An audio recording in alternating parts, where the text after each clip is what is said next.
Les époux qui s'aiment et s'appartiennent parlent en bien l'un de l'autre. Ils essayent de montrer le beau côté du conjoint au-delà de ses faiblesses et de ses erreurs.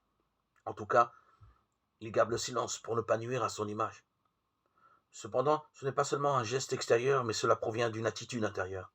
Ce n'est pas non plus la naïveté de celui qui prétend ne pas voir les difficultés et les points faibles de l'autre, mais la perspicacité de celui qui replace ses faiblesses et ses erreurs dans leur contexte. Il se rappelle que ses défauts ne sont qu'une partie, non la totalité de l'être de l'autre. Un fait désagréable dans la relation n'est pas la totalité de cette relation. On peut admettre avec simplicité que nous sommes tous un mélange complexe de lumière et d'ombre. L'autre n'est pas seulement ce qui me dérange, il est beaucoup plus que cela. Pour la même raison, je n'exige pas que son amour soit parfait pour l'apprécier. Il m'aime comme il est et comme il peut, avec ses limites. Mais que son amour soit imparfait ne signifie pas qu'il est faux ou qu'il n'est pas réel.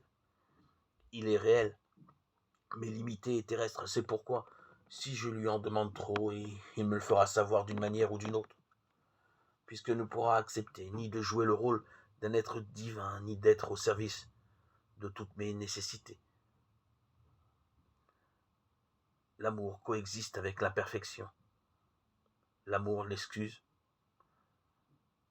L'amour sait garder le silence devant les limites de l'être aimé.